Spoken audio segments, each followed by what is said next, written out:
अगर आप 7-8 घंटे सोने के बाद भी थके हुए उठते हैं, अगर सुबह अलार्म बंद करने के बाद पहला ख्याल होता है और 10 मिनट, तो ध्यान से सुनिए, क्योंकि समस्या आपकी नींद में नहीं है और ना ही आपकी बॉडी वीक है। समस्या है आपके सोचने के तरीके में। और आज मैं आपको जापान का एक ऐसा कॉन्सेप्ट बताने वाला हूं जो आपकी नींद को नहीं, रेस्ट की पूरी डेफिनेशन बदल देगा।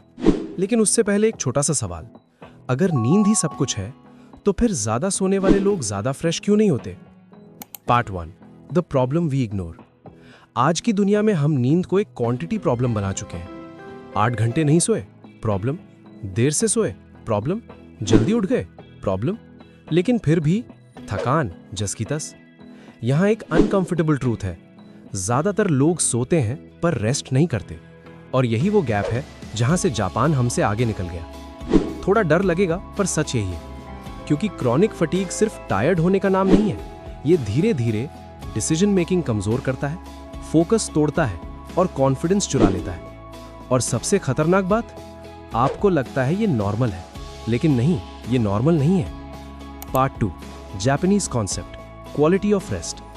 जापान में नींद को नहीं, रेस्ट एफिशिएंसी को मापा जाता है। वहां एक पुराना कॉन्सेप्ट है, फुकाई क्यूसु, मतलब डीप इंटेंशनल रेस्ट। यहां एक पैटर्न इंटरप्ट। सोचिए, आप बिस्तर पर लेटे हैं, आंखें बंद हैं, पर दिमाग EMI की तरह बजिंग कर रहा है। तो टेक्निकली आप सो रहे हैं, पर प्रैक्टिकली आप काम ही कर रहे हैं। यही डिफरेंस है। लेकिन सवाल यह है, अगर नींद नहीं तो फिर रेस्ट क्या है?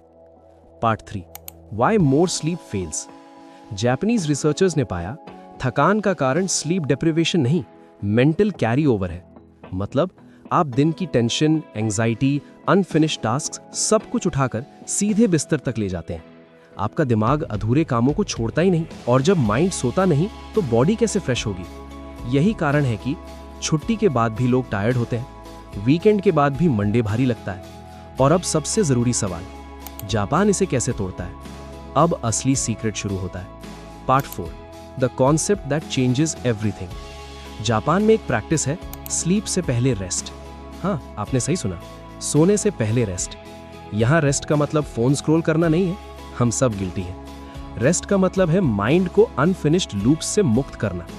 जापानीज लोग सोने से पहले 3 काम करते हैं। Mental closure ritual.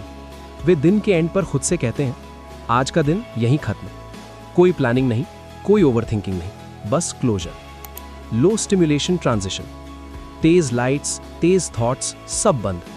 स्लीप और वेक स्टेट के बीच एक buffer zone. Respect for rest. नींद को एस्केप नहीं, रिकवरी माना जाता है। और यही एक आदत उन्हें कम सोकर भी फ्रेश बनाती है। लेकिन अभी एक लेयर और है। Part 5, why you still wake up tired. अब सच कड़वा है, आप टायर्ड इसलिए नहीं है क्योंकि आप कमजोर हैं, आप टायर्ड इसलिए हैं क्योंकि आप दिन भर फाइट मोड में रहते हैं और रात को भी फाइट बंद नहीं करते। फोन आखिरी चीज होती है और अलार्म पहली। बीच में रेस्ट कहां है? और यही कारण है कि आप ज्यादा सोकर भी रिकवर नहीं करते। Part 6, simple shift. अगर आज आप सिर्फ एक चीज बदल लें तो आपकी नींद बदल सकती है। सोने से पहले खुद से ये कहें, मैंने आज जितना कर सकता था किया। No guilt, no mental replay. Japan में इसे वीकनेस नहीं, डिसिप्लिन माना जाता है। और डिसिप्लिन हमेशा फ्रीडम देता है, क्योंकि ऑनेस्टली आपका पिलो आपका थेरेपिस्ट नहीं है। Part 7, bringing it full circle. अब उस सवाल पर वापस आते हैं जो हमने शुरुआत में छोड़ा था। अगर नींद ही सब कुछ है तो ज्यादा सोने वाले फ्रेश क्यों नहीं होते? आंसर अब साफ है, क्योंकि रेस्ट बिना मेथड के पॉसिबल नहीं है। और यही बात सिर्फ नींद पर नहीं, पूरी लाइफ पर लागू होती है। अगर आज आपको यह एहसास हुआ कि आपका माइंड वीक नहीं है, बस मेथड गलत है, तो अगला वीडियो आपके लिए ही है। एंड स्क्रीन पर जो वीडियो दिखेगा, your mind is not weak, your method is, उसे जरूर देखिए, क्योंकि जब मेथड सही हो जाता है तो एफर्ट कम और परिणाम गहरे हो जाते हैं। वीडियो पसंद आया हो तो लाइक, सब्सक्राइब करो और अगला वीडियो देखिए।